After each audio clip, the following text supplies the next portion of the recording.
What do James Earl Jones and Barry White have in common aside from their award-winning performance skills? Yes, their voices. Oh, I love their voices. One of the more difficult parts of adapting to my spouse's transition was trying to see and hear her with a more feminine voice. This is harsh, but honest. In the beginning of the transition, my spouse's higher vocal range gave me a gag reflex. I had a difficult time putting her voice together with all the other pieces that were still in progress. And now, of course, we are a few years in and her voice and looks match, and I have almost forgotten how difficult the early days of transition were from my standpoint, where my brain was trying to process all of it and figure it out. Welcome to Straight Wife Trans Life. I'm Lisa. In this episode, I talked to my spouse about her road to feminizing her voice with the help of vocal therapy.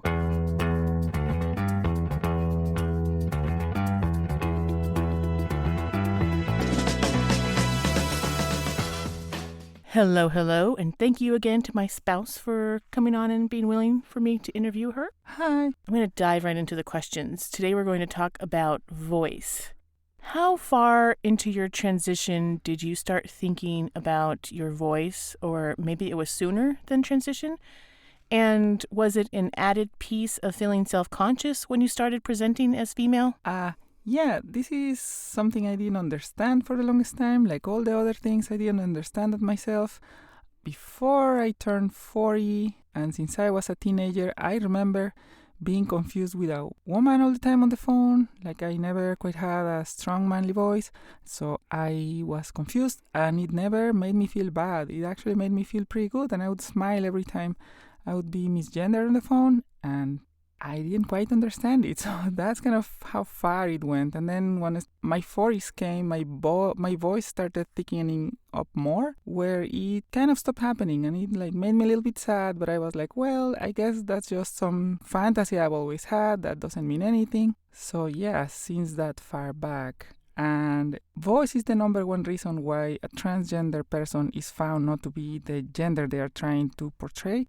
So pretty early on when I started transitioning, I realized that my voice was starting to switch, not starting to switch, but has switched already a lot more.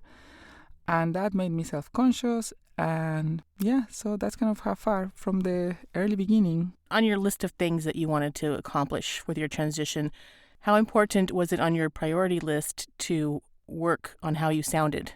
Very important, because it's the number one reason why you are found out not to be the gender you're trying to portray. So there are surgeries you can get on your vocal cords to help you sound female.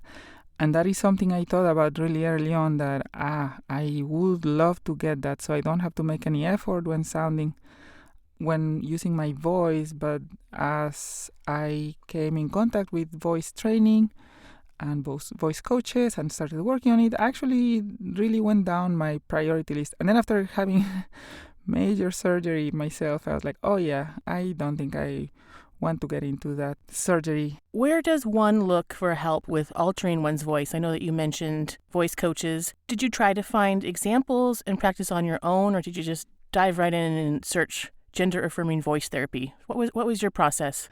So somehow, because I used to frequent these trans websites here and there just to look at other people, what they were doing, and thinking oh, it's not me, but sounds very interesting.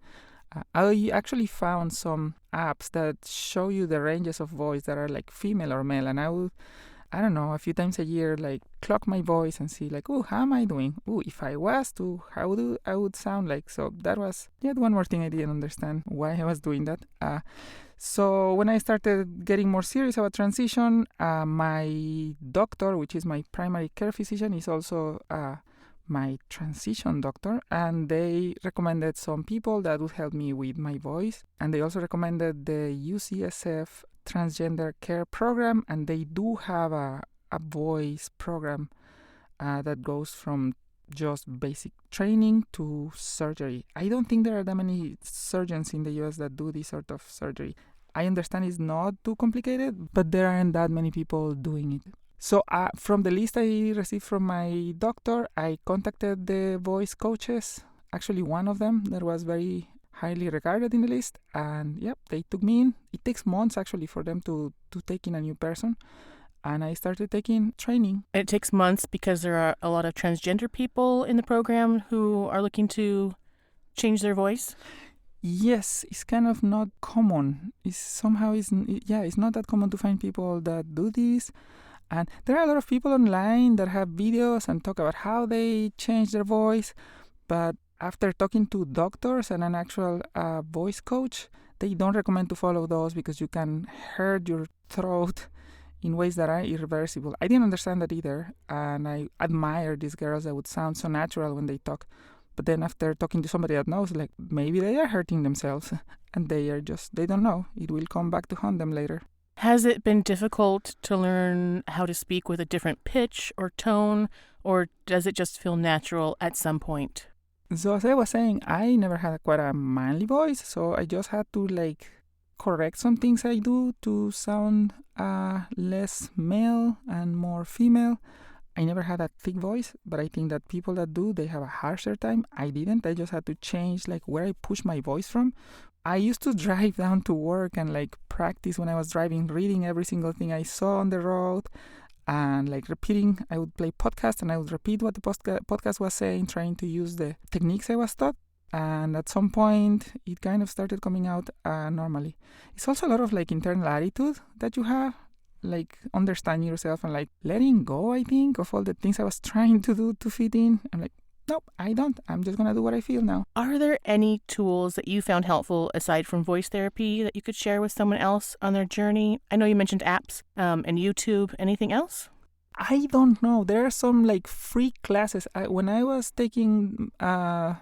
being trained by my first voice coach, they actually told me University of San Francisco had some free program for people to learn how to train their voice. So that would be a great resource. I haven't seen that much more. I would take with a grain of salt what people say on YouTube when they insist they are showing people how they change their voice. I don't know if they're actually hurting themselves. There are some Facebook groups also supposedly by people that train you, but I don't know what their credentials are either, so you never know. And the apps, there are some specific apps that are actually used by the voice therapists to help understand the voice level. One of them is Voice Tools, and the other one is Voice Pitch Analyzer. I'll make sure to include the links to those in the information about this episode. Yeah, and then I don't know, when I received the training, I was given some printed material, not printed materials, but I was shown materials that are generated by UCSF themselves, but I haven't seen them available to be used on your own. I think I know the answer to this, but how do you feel now about your voice and how far you've come as far as speaking? I feel a lot better. I have not been misgendered on the phone for a while now, or in person. On the phone is the test, because the phone, they don't see me. I'm making a lot of effort in my presentation, but on the phone they don't. And if I haven't given my name, they don't know this is a female name, so they just go with whatever they hear. And that's very affirming. Actually makes me feel happy. And then I just wanted to mention something that's really interesting is that you are a native Spanish speaker and your English sounds very feminine, but I've noticed, and you've noticed that when you speak Spanish, it still kind of sounds like how you used to sound. Yes, that's because I haven't tried. I commented with my voice therapists about that, and they recommended to just practice in Spanish. And one of them was, I think, a Chinese native speaker that spoke also in English, and they didn't kind of acknowledge much. But yeah, I know. I actually also get upset or very passionate about things and slowly let go of my training. I was in some group therapy session, and there was somebody that worked in neurobiology, and they talked about something similar, when your brain is in a situation that is not familiar with, it just goes back to the old paths that were already established in your head. So I think that's what happens. I go out of my comfort zone, and then I just grasp for whatever I can. I just want to get my voice through. I was told to have my voice app open at all times so I can see how I'm doing, but it's very difficult to do that, and I lose track. But I'm trying. You're doing a great job, and I have to say, from where you've started, where we've started, where things are kind of strange and we're figuring things out in the beginning, I'm really proud of you, of how far you've come. Another thing is that after I had a facial feminization surgery, I started going to this recovery program. It was it was therapy, like physical therapy, and everybody going to physical therapy was transgender, and they were recovering from gender affirming surgeries, and most of us were male to female transgender people. And I started feeling kind of at home listening to them speak and talking like them, and like feeling kind of like at home. And I know for a fact that's when a lot of changes started like really sinking in, like being surrounded by people that were trying the same stuff, and none of them were like flamboyant or trying hard. They're just trying to live their happy lives, and that was so nice to see. Yeah, and I think that's the real misconception is, the definition of what a transgender person is. One more thing we didn't talk about is these things aren't free. So I also had to argue with my insurance about getting coverage for voice therapy because it's a gender-affirming procedure that takes time and money. My doctor wrote a referral for me to get this training, so it's also important to be in contact with your medical resources and your insurance. Otherwise, it gets expensive very fast. Like hair removal, it gets expensive very fast. Do try to use your insurance. That's what it's supposed to be there for. Thank you for coming on today. It's always really nice that you're willing to share your side of this journey. I really enjoy sharing my side. I know this is about your experience, but I'm really happy to share my side. I am part of this too. Yeah, I wouldn't have this experience if it wasn't for you. You're welcome. Thank you.